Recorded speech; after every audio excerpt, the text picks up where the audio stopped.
Welcome back to the seminar on EU State and Resilience Building Contract, taking stock for future. And we have now the second part of this event with a panel. We are going to have a more informal format for this panel. And before I introduce the panelists, I wanted to recall the newcomers or people who were with us during the first presentation that we will use the Q&A in the interface Slido next to the web stream to be able to have questions coming and ask questions to our panelists. So please, you get started, you can already send your questions through the Slido interface. So now I'm going to welcome our panelists. I will introduce them and then we can have a moment where some of them will start the discussion. But I'd like to first introduce them. So we will have Mrs. Salma Alakosai from Afghanistan. Mrs. Alakosai is the country director for Canadian Women for Women International nonprofit organization.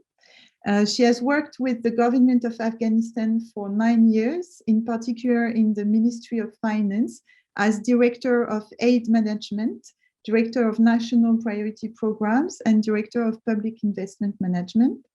Salma has also worked as monitoring and evaluation consultant at the Administrative Office of the President and as advisor of the Minister of Education. Welcome to this panel, Mrs. Alakosai. We have another panelist with us, so Mrs. Lourdes Benavidez. Mrs. Benavidez has been appointed as a program manager for fragile countries, Sahel and the Central African Republic at the Oxfam Intermon. She has previously held positions of coordinator of Oxfam's Resilience Knowledge Hub, as well as policy advisor in economic justice. Prior to this, and for nearly 20 years, Mrs. Benavidez worked for several NGOs as an independent consultant in various West African countries on issues related to humanitarian action and peace building, development cooperation, food and nutrition security, and early warning systems early warning systems in the Sahel, especially, and in other regions of Africa. Thanks a lot for joining this panel, Mrs. Benavidez. Our third panelist is Mr. Ralph Chami. Mr. Ralph Chami is currently Assistant Director and Chief of Financial Policies Division in the Institute for Capacity Development at the International Monetary Fund. He has developed the internal training curriculum for IMF economists, as well as revamped the external training curriculum of member countries. Mr. Chami has extensive experience on fragile states in a wide range of regions, including the Middle East, Central Asia, and Africa. He is the author of Macroeconomic Policy in Fragile States, co-edited by Rafael Espinosa and Peter Montiel. Welcome to the panel, Mr. Chami. And our last panelist is Mrs. Erika Gerritsen from the European Commission. She is the acting director for Directorate E in DG INPA. She has been a budget support practitioner herself for almost 20 years, and she is now in charge of budget support, but also of actions to improve the investment climate, in partner countries, and at the rollout of the European Fund for Sustainable Development that will back directly public and private investments. Thanks a lot for joining us, Mrs. Erika Gerritsen, for this panel. The panel topic is actually taking stock of the evaluation results, but also looking forward in how to better support economic resilience. So we will start maybe with Mrs. Alakosai to have your first reactions to the evaluation results in relation to economic resilience. And then I will take some of the questions through the Slido interface to ask some other panelists to react also to this evaluations results. Mrs. Alokasai, do you want to start? Sure. Thank you so much for the introduction, Mrs. Stowe. I just would like to mention that currently I work for the Ministry of Finance as Director General for Economic and Fiscal Forecasting and Reporting. Yes, so the SRBC as an direct on-budget support instrument and program in Afghanistan has been significant in terms of the contribution towards the reform agenda and the macro fiscal stability in the country. It has helped us go through a very unstable political and economic situation, suffering the least. For example, in 2020, if it wasn't for direct on-budget support programs like SRBC, I believe we would have faced cash crisis and difficulties in terms of managing our budget and response to the pandemic. However, in reaction to the evaluation report, I do agree that at times there might have been some limitations towards achieving the main goals of this program in terms of its sustainability and forward-looking approach. But then we also need to be very mindful of the context that programs such as SRBC is being implemented. I can speak for Afghanistan, and it is our context is highly complex and unpredictable at times. The security problem and the lack of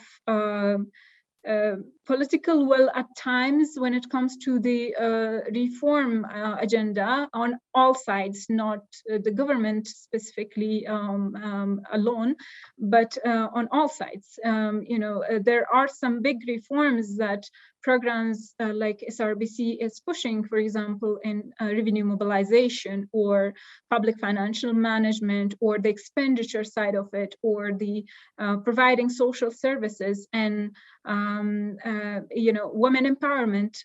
There you really need all sides and all parties to be involved. And that strong will should be there for the change to happen. So the burden cannot be put just on one program. Yes, of course, I mean, it is in official development assistance programs, you will have difficulties in being 100% successful. But I believe that SRBC has been one of the most successful tools or programs in my country, at least.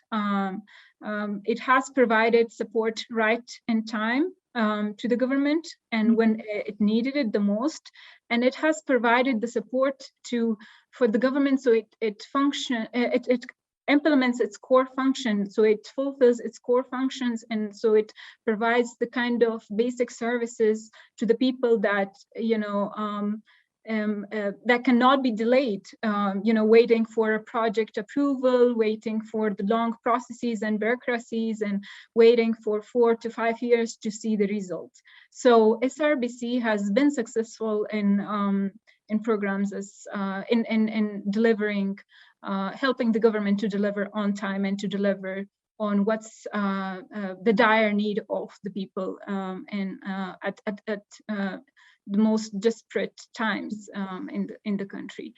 We can come to certain issues and specific reform sections where SRBC has helped and where SRBC might have not been able to fulfill its full goal, but we can definitely, of course, have that discussion later.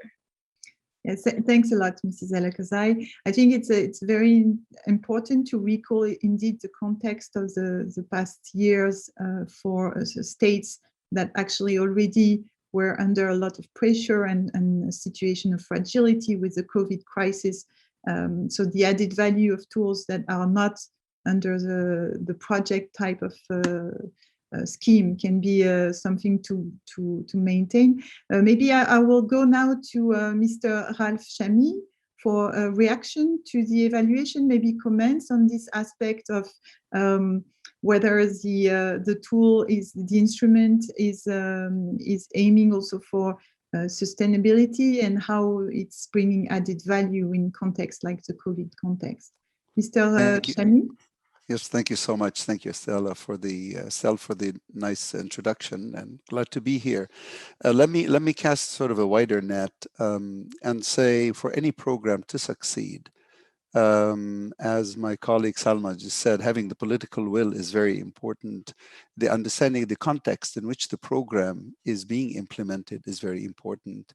The ownership of the program by the people most affected is very important. And the timing being, I always call it from my own experience in fragile environments, is called what I call patient and sustained engagement is what is needed. This is not a one-shot deal. You have to be there. You have to be there in a sustained and patient fashion. So when I look at any program, I always look at it from that perspective. Was there ownership of the program? Is there social learning that is necessary for the program to be effective?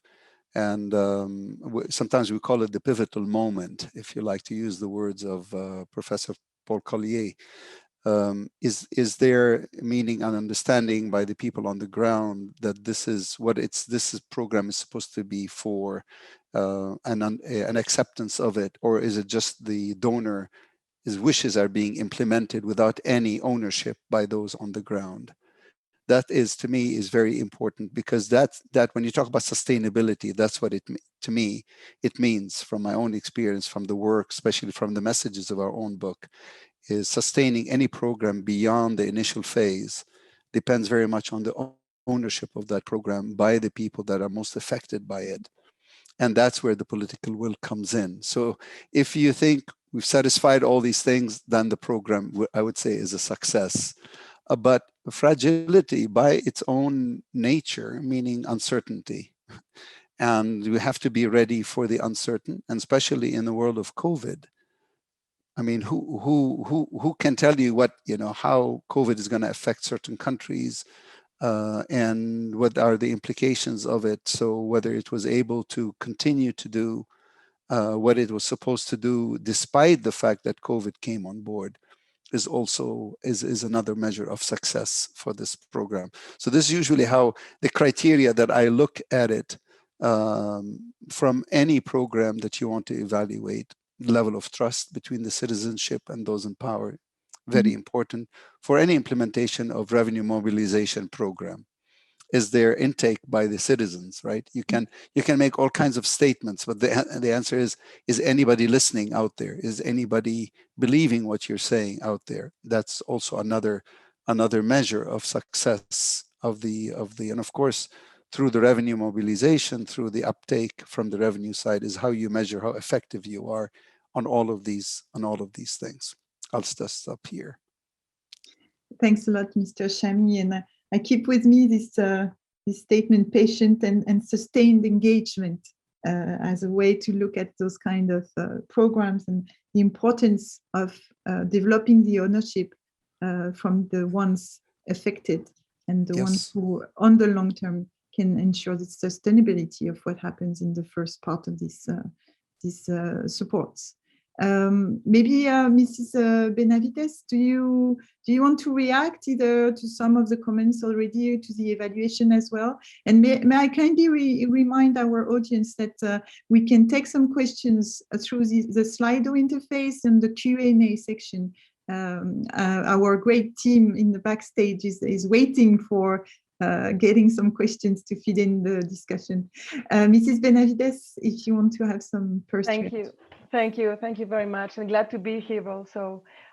Taking it from what was shared right now by Mr. Chami, so I would like maybe to strengthen a bit the message, no, of this, the importance of building the social contract, no, strengthening the social contract between the different spheres, no, the different areas of society and the government through this kind of instruments. And listening to the evaluators a while ago, and the recognition that the participation from civil society organizations and social movements was maybe not no, the ideal.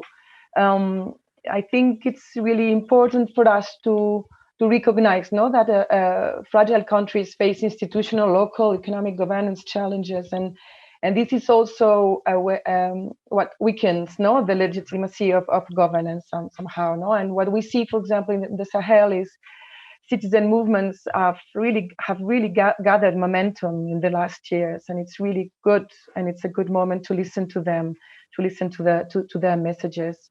It's important for stability. It's important for to really rebuild, no, or strengthen this social contract that is in some of the countries, at least in the Sahel, from what I know, is has been clearly weakened in the last years, with certain trend to reduce the civic space, no, where this the democratic expression happens. So I think this is a key. I think this would be a strong message from us in Oxfam. Mm-hmm. Yes, thanks a lot, Mrs. Benavidez, on highlighting again this importance of building the social contract as well, and strengthening the civil society movements to help with the sustainability of the support. I would go now maybe to Mrs. Gerritsen. Do you want to maybe react already to some of the comments and link up with the evolution of the tool, of the instrument, especially in this very specific context of COVID? How do you see that? Thank you, Estelle. Thanks a lot, and hello, everybody. From the European Commission's perspective, and first of all, I would like to really thank the evaluators who have made the presentation earlier today, because they have done a fantastic job. Indeed, a very long work that has now been summarized in a very short presentation. But it's been a really thorough analysis of this specific dimension of our budget support intervention. As Felix said in the introduction, the biggest evaluation done so far on budget supports, and I'm very happy to be here today and being part of this conversation. As you introduced me with 20 years of experience on budget support, I think of EU budget supports, indeed, I have seen the tool evolve, and I can testify that all the conclusions from the evaluations actually resonate very strongly with my own experience, so I really welcome them. We have started with a modality that was called State Building Contract, and which is now called State and Resilience Building Contract. There is a lot in the name change, and I think that I would like to start by sort of from the State Building Contract, where the intention was really to support governments in building this accountability contract and this social contract with the population. So it's more than the state actually that we want to support with this modality, is really societies. And this is why for us, having civil society involved in the work that we do with this modality is essential, and indeed maybe more can be done in order to ensure this, because it is about the social contract. If we want the state to be able to deliver those social services, we need the state to be credible, and for the state to be credible, it needs to be accountable, therefore to be transparent, and so civil society needs to be there to keep account of this. As an external donor, we are only an external donor, and the whole story lies really on what happens in the country and in the society of the country, of the countries that we are supporting through this modality. But indeed, this modality is only one of many others. And in most of the countries that we have been talking about and that have been evaluated in this evaluation, there's not only budget support, and budget support is a modality which is part of as I said, many others, which are development cooperation modalities, technical assistance, other types of program support. But it also very often comes with humanitarian aid, and sometimes also with security support. And this will be discussed in the next session. So I will not dwell on this too much. And this is why, indeed, this political dialogue dimension that the evaluators have identified is a very important one. And this is also something that we are internally realizing, that while this discussion at technical level is very often of very high quality and very intense, and I have seen this myself, and it's really great to work with these programs at technical level with the very committed people that we find in ministries and finance ministries and education and social ministries in general. It's really a pleasure to work with very committed people at country level that really want to do the best for their country.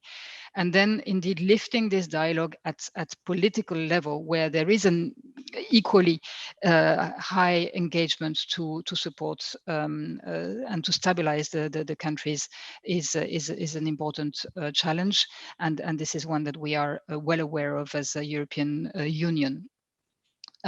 This cannot take place in isolation, and it has to be done together with the other actors in the country, the other donors. In some countries, there are very limited number of donors, by the way. It can be the European Union together with one maybe EU member state, the multilateral organizations, the IMF, obviously. And this is for me an important dimension in this context. Working for us with the IMF in these contexts in particular is essential. The IMF does a great job, great analytical work in these countries. It's a priority these days of the IMF to be more specifically attentive to fragile countries in Africa in particular, but not only.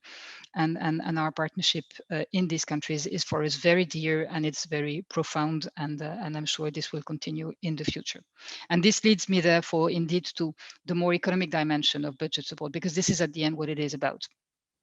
And building a society means indeed reinforcing the social contracts, and the social contracts goes through taxation. Taxation is at the heart of what a state is, and it is about public finance management and the redistribution effect of a of the national budget and of the public finance management and the implementation of the state budget and the accountability. It goes also together with macroeconomic stability, obviously, which is at the core, and I really like what Salma said about the role that budget support had played in this in her country. This is really good to hear that it has been so essential in maintaining and avoiding a cash crash, because this is about directly pulling cash money into the state budget very, very quickly, and this is an essential element. It's fast, and it's therefore supporting in a cash situation. Very often we end up having cash monitoring at country levels, treasury monitoring. So it's not we're not even going to the budgetary processes. So that's very dynamic, and it's very useful. At the same time, we also need to realize that all this support is not going to make the trick. And if the state is, or if the societies are going to be more resilient, solid, and moving towards the path towards the sustainable development goals and more inclusive societies, private sector has to be able to invest, to be present, and to create jobs, as simple as that. And for that, this is also one of the things that we need to do more in the future, and that we are equipping ourselves to do more, is to better link what we do with budget support and supporting a more welcoming business climates and business environment, and therefore also linking up with other modalities that we have in our toolbox on the support to private sector, like through the blending, but also in the future much more with guarantee tools, for which we will need to push our financial institutions to move into fragile states, because for now, finance institutions tend to concentrate on countries where there is business for them to be done. A challenge for us is to make sure that this investment by the development finance institutions to support the private sector also goes to fragile contexts. And then just to finish, because I said at the beginning, we started with state building contract, and now we are at state and resilience building contract. Just a word on how important the existence of this modality has been for us in the COVID context.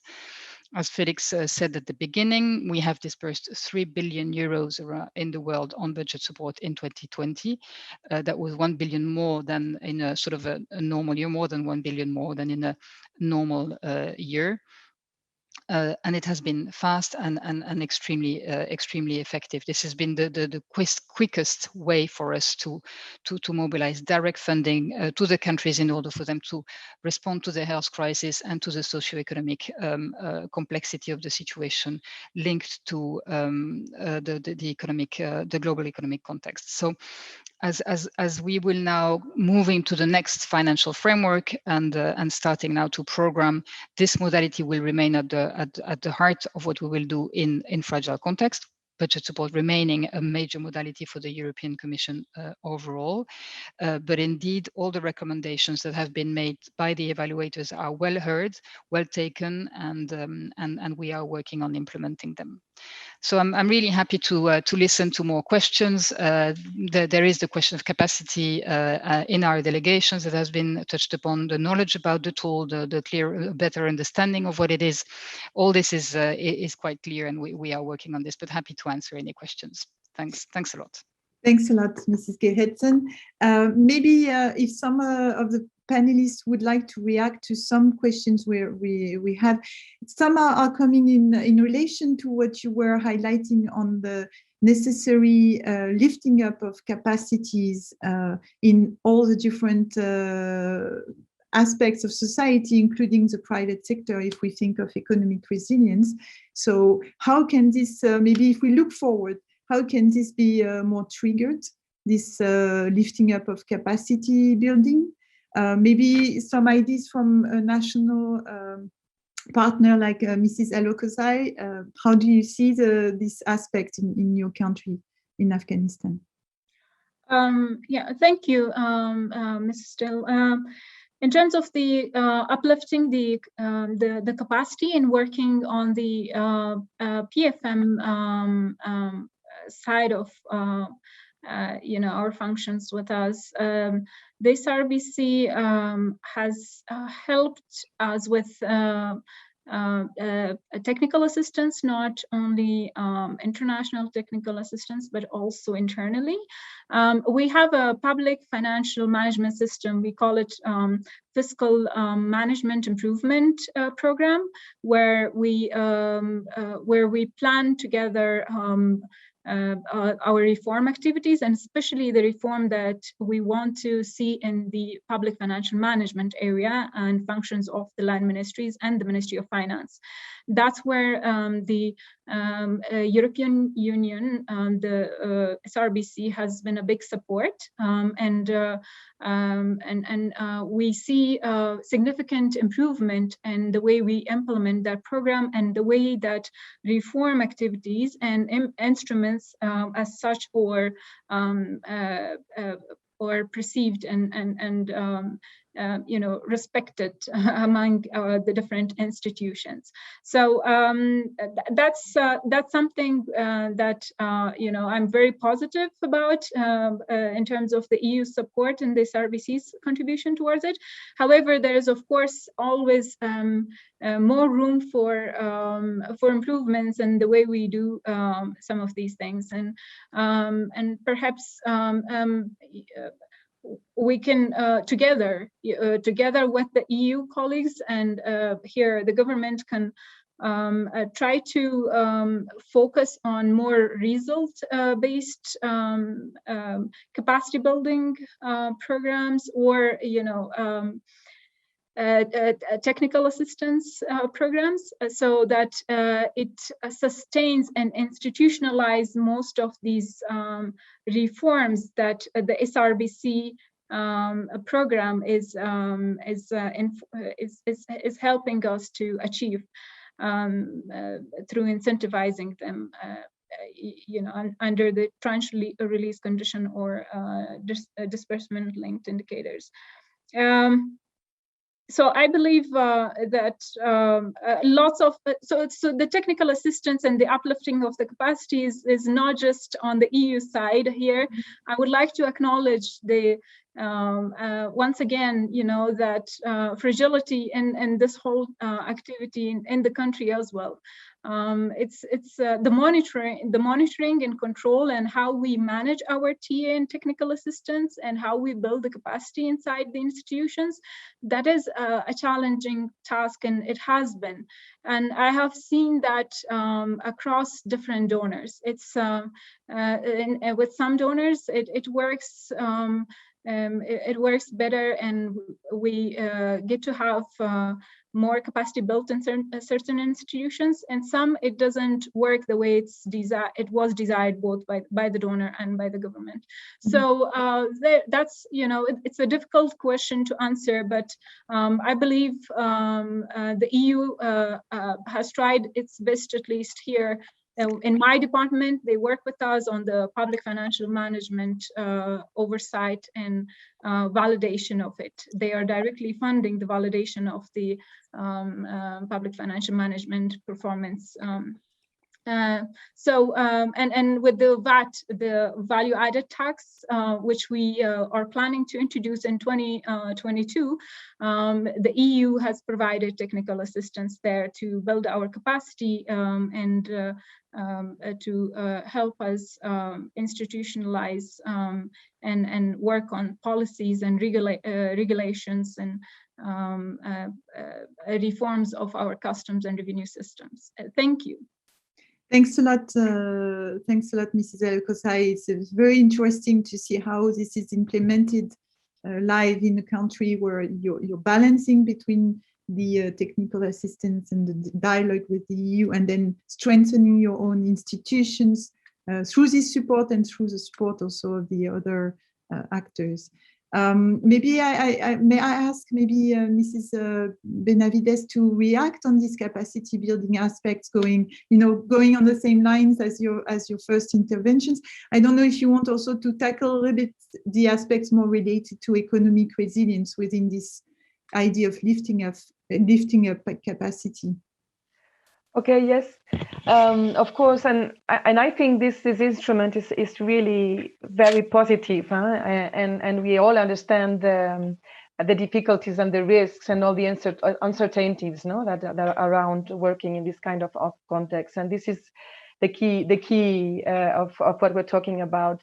Yes, resilience for me, resilience for Oxfam, and our understanding of resilience building is really building capacities, capacities in systems, in institutions, in communities, at individual level, meaning we need to increase capacities, we need to increase country ownership, and that means long-term strategies in general, and that means processes that are long and that are inclusive, that are risk-oriented. So one key element is probably to have this risk analysis permanently and being adaptive, flexible. And this instrument is flexible, as we heard a while ago, to really get into the causes of the multiple risks of linked to fragility, to vulnerability, and so on. So myself not being an expert in economic resilience, and I'm sure the rest of the colleagues in the panel can add to that. Thanks a lot. Yes, Mr. Chami, sorry, do you want to react to that? Maybe also highlight the aspects of the coordination action. How do you coordinate with the EU, like Mrs. Gerritsen was highlighting? Indeed, when you talk about capacity development, there's a supply part and there's a demand part, and there's a capacity on the ground. What you want to make sure is there's the ability for the intake of the technical assistance being provided, because what happens in many fragile states is that the talent that existing is usually thin deep. You don't have too many people. So what happens if you have many donors on the ground trying to engage, you find that many of these people in the ministries are engaged with talking to this donor and then donor, and then there's no time for them to actually do the work. Mm-hmm. So coordinating our efforts with the EU is very important, as we do, in order to engage in order to get our as we say, all our ducks in a row, and then engaging meaningfully with the people on the ground. So you don't want to oversupply something, even if it's a good thing. It may, if you overwhelm the recipient, it actually can backfire, because these people just don't have enough time to do their work. They spend all their days in meetings with donors and not enough time to actually implement whatever it's been agreed to. So having a plan and action that does not overwhelm the recipient is very important. The issue of also peer-to-peer learning, because it's not enough to train or to provide. You want that the sustainability comes, because you see, I've been on the ground many times in these fragile states. You come and you leave. What happens is they stay. So there has to be this peer-to-peer learning, where the ones that we're trained, we're providing, they train their colleagues. So we have to be able to support that, so that gives you the sustainability across the various ministries, encouraging them to work with each other, creating a macro-fiscal unit, for example, which brings in the Ministry of Finance and the central bank together to realize that they live under one roof, is very important in that respect. Empowering the civil society organizations. I recall when I was a mission chief on the ground, what we used to do, because the most difficult thing for civil societies is to realize what is going on in the budget. You know, the budget is a very complicated instrument. So what we used to do, I used to do with my team, is we used to call it Citizens Guide to the Budget, which is a 2-pager. We'd summarize all of these this into 2 pages. Then you have a meeting with the CSOs on the ground to say, look, this is what it is. This is what's going on. Reason why? Because I'm going to get on a plane at a certain time, go back to DC. This is their country. This is their home. They need to know, in order for them to implement the right pressure, to engage meaningfully with the government and the powers to be, they have to know what is going on. So taking that behemoth of a document, you know, chapter 1, chapter 2, chapter 5, all this, and distilling the main items into a 2-pager that the NGOs, CSOs, what have you, can get and we used to have meetings with them and say, this is how the budget is working out. Now they can kind of see where the money is going, where the money is coming in. You mentioned something which I didn't think we touched on, which is the role of the private sector that Erica brought in, which I think is very important. The role of the private sector is pivotal, but the private sector can only operate in the right atmosphere.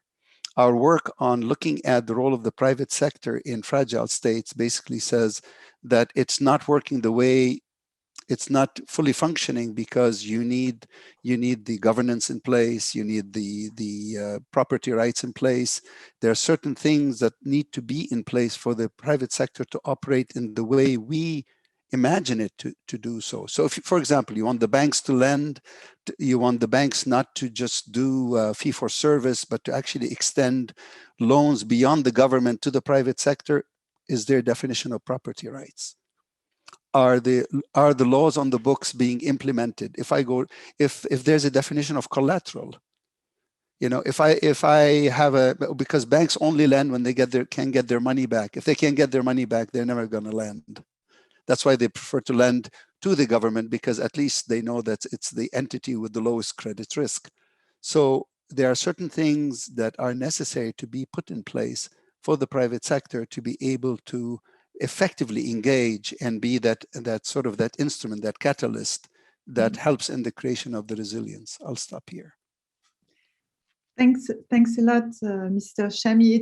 It also raises this question of this somehow vicious circle of the, you know, like the egg and the chicken dilemma. Where do you start if you need the institutions and the society to be ready for the bank investment to happen, or if you need the bank investment to happen, so that it's strengthening the institutions and the society. I will go to Mrs. Gerritsen, if you want to react to some of the comments. Also, we have an interesting question related to green recovery. How do you embed also these aspects and even the more general sustainable development goals aspects in this perspective?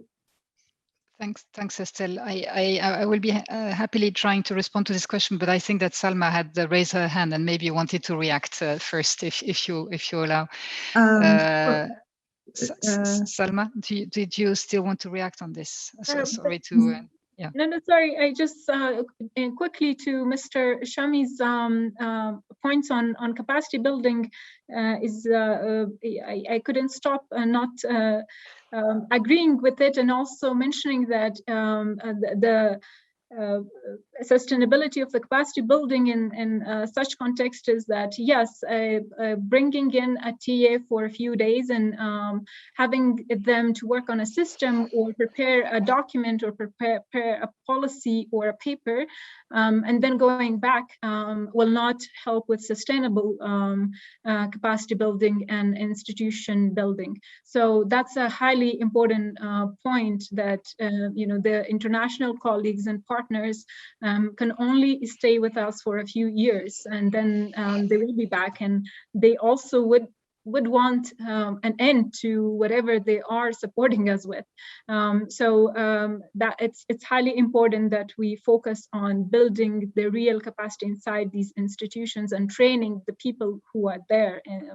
And as I said before, it's not just one-sided. It should be done by both the donor and the government. Both should try to have this kind of an approach towards uplifting their capacity. Thank you so much, and I'm sorry, Ms. Erika. Please go ahead.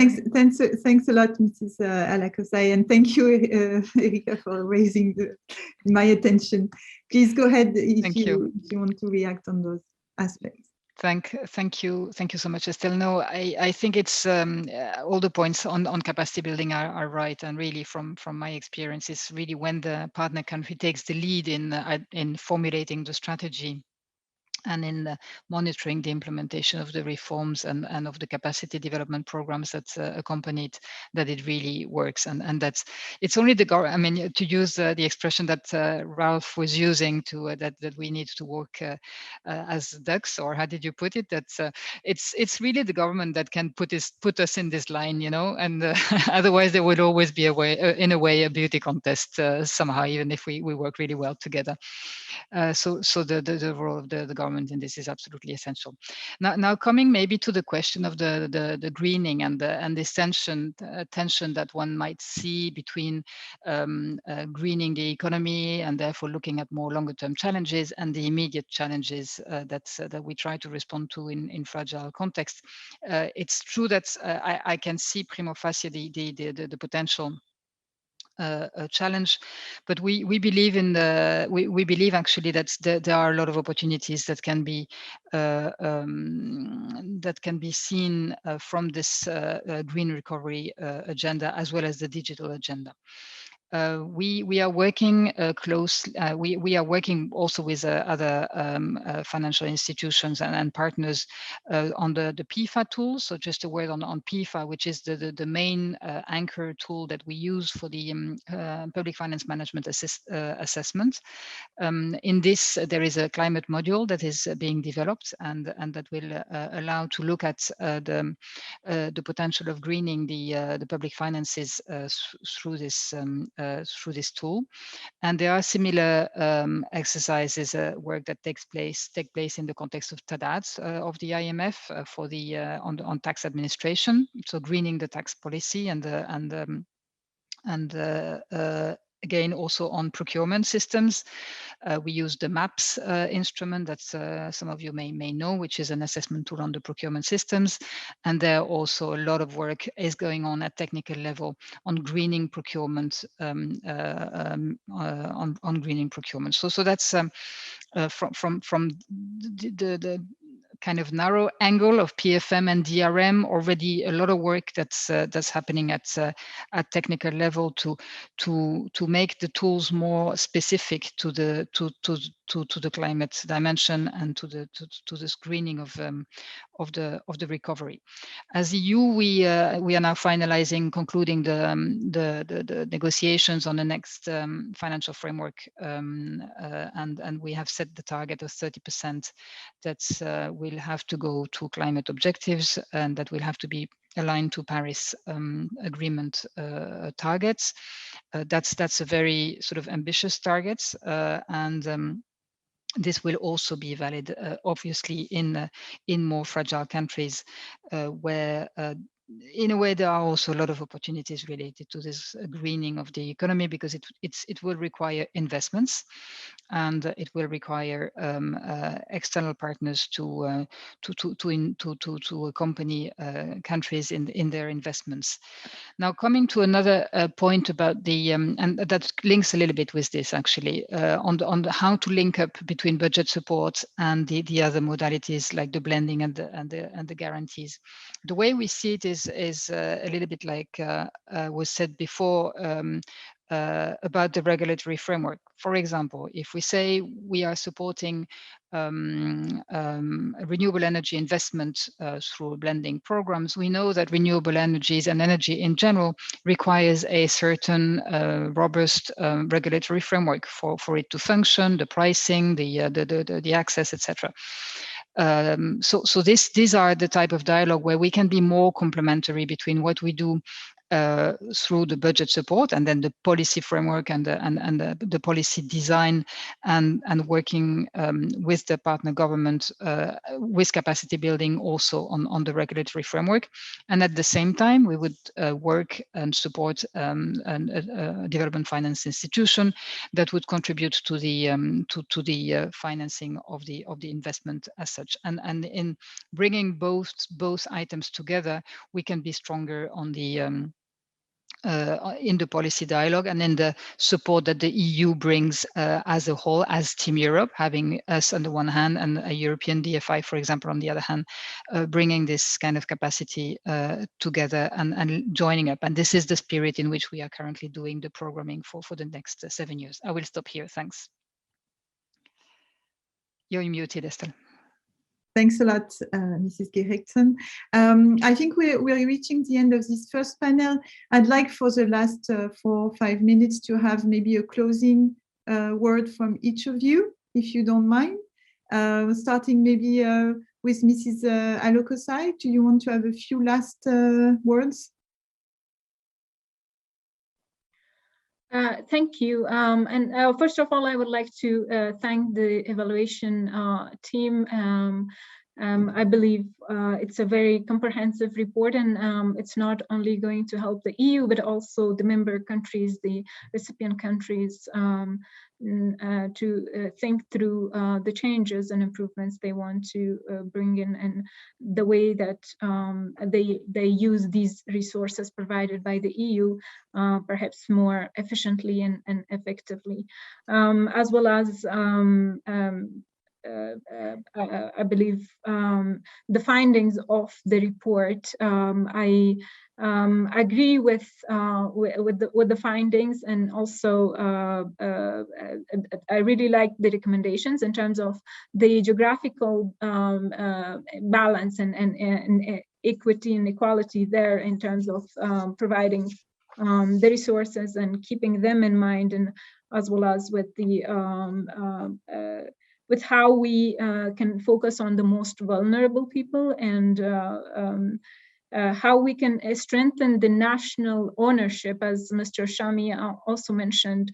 I believe it's highly important that the governments take the ownership of programs as such. And that's when these kind of reform-based programs and supports can really achieve its main goals. But meanwhile, I would like to express our gratitude to the EU for its flexible support. And by flexible, we don't necessarily mean that they have not paid attention to fighting corruption, that they have not paid attention to the processes and the due diligence that they had to do before providing resources to any country. At least in Afghanistan's case, we have had long negotiations over the SRBC benchmarks and indicators. And when we report back, trust me, we have the hardest discussions and negotiations. But I think it's a good push for us as a government, but also, as I said before, it's a very quick and on-time support that's provided to governments. Without these kind of supports directly on budget, and to countries like Afghanistan, where we rely on donor support for 50% of our budget planning and needs and expenditure, these kind of programs and instruments are essential and significant. So thank you so much once again for the opportunity, and I hope I have been able to provide some level of a local context in terms of this RBC implementation and the way it works here. Thank you. Thanks a lot, Mrs. Alakosai, and your interventions were very interesting for bringing this reality check with local context and local situation. Mrs. Benavidez, do you want to give a few final words? Yes, thank you. Yes, first of all, thank you for inviting us and for listening. I mean, it was really interesting to listen to the evaluators and the findings and the conclusions of this evaluation. For sure, I think this instrument is really relevant, and I think it's proven not to have quick impact, being flexible and adapted to this kind of difficult, volatile context. For us, I think it's really important to build on that. And maybe a last comment that I would like to bring in is that maybe besides looking at the reduction of poverty, vulnerability, fragility, and so on, we should also look at the reduction of inequality and having this at the center of future developments of this instrument. And as we believe in Oxfam, it's really, and especially in fragile countries, really important to, of course, invest in health, education, social protection, but also to go into progressive domestic revenue mobilizations. Avoid regressive tax instruments such as consumption tax, and look at other sources of revenues, such as extractive industries, and look at the possibility there to be to reduce inequalities between the bottom 40% and the top 10% of the population. I think this is key, and is also a way to stabilization, to peace, to security. I believe it's really at the center of all our thinking in the Sahel countries. Thank you. Thanks a lot, Mrs. Benavidez. Mr. Chami, your final words? To unmute myself. So thank you so much for this wonderful event and for this very nice dialogue. Just to let me cast it a bit differently. I'm going to steal a line from the Beatles. Try with a little help from my friends. What the COVID pandemic has really shown us all is that we all need to get together, and if we're going to come out of this predicament. I worked on countries where we used to give the advice, well, if you get a shock and it's in terms of trade shock, so your exchange rate doesn't work very well, and either it devalues or you devalue it or it depreciates, but then your exports become more competitive, and then you'd be able to sell, or your tourist dollars will become more valuable, so you can have more tourism coming in. Notice that's an idiosyncratic shock for one country. This is a global shock. It doesn't really matter if your exchange rate tanks, no one is coming, either because of COVID or because the purchasing power of the person who's supposed to visit you is gone too. So no one's going to buy your products either.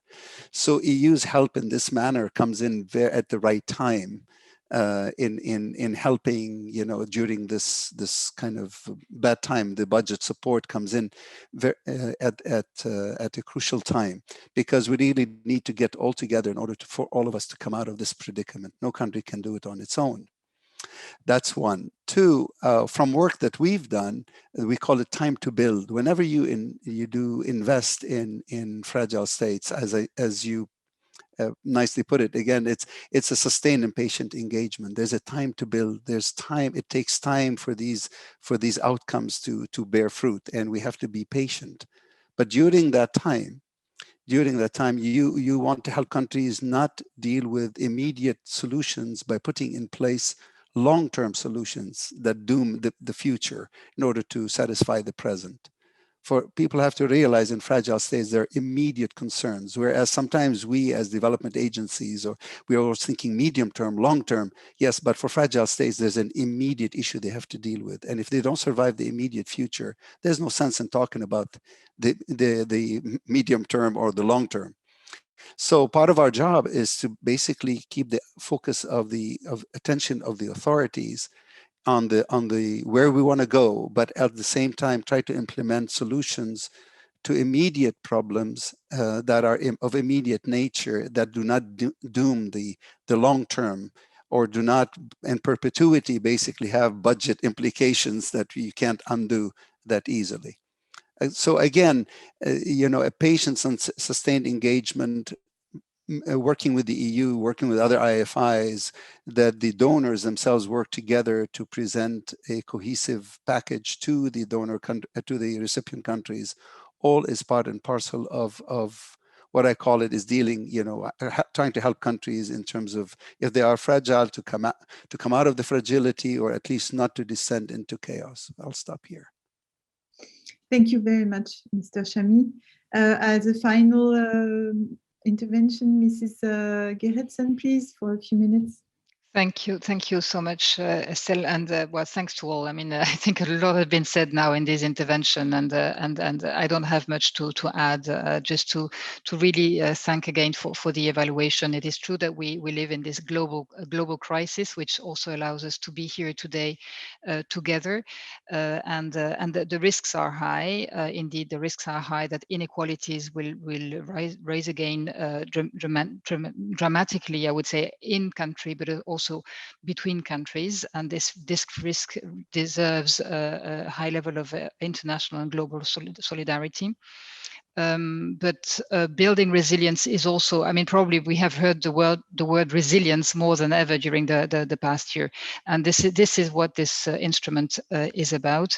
But it is also about building the societies, and we hope to be able to continuing supporting our partner countries with this type of modality, with this kind of support, as long as it is needed and necessary. We, as the European Commission, is a long-standing partner. We are sort of, we see ourselves as patient and sustained partners, and we want to continuing supporting our partners as they go through this crisis together with us. We will, as I said, now work on the programming for the 7 years to come. Education is the priority of our commissioner, and I believe that as we are looking ahead and looking to the future, we need to invest in our youth, we need to invest in education, and we need to invest in social services. This deserves indeed domestic resources. There's no way around this, and therefore those reforms are absolutely essential at country level, and we will continue supporting them with our different tools, the policy dialogue, our presence. And I would really like to thank you for the panel, and especially for the great testimony from the experience in Afghanistan. So thanks a lot. Thank you very much, Mrs. Gerritsen. I think this is a very nice way for closing this panel. I would like to thank all of you for your interventions, for sharing your experiences, and also for helping us have some ideas of the future evolution for instruments like the state resilience building contracts. So we're going to take a short break of 5 minutes. And then we will move to the second panel on learnings for the Nexus Peace, Security and Development, which I'm sure will be also as interesting as this one. So please take a short break and then come back to listen to the second panel. Thanks a lot. Thank you. Thank you. Bye-bye.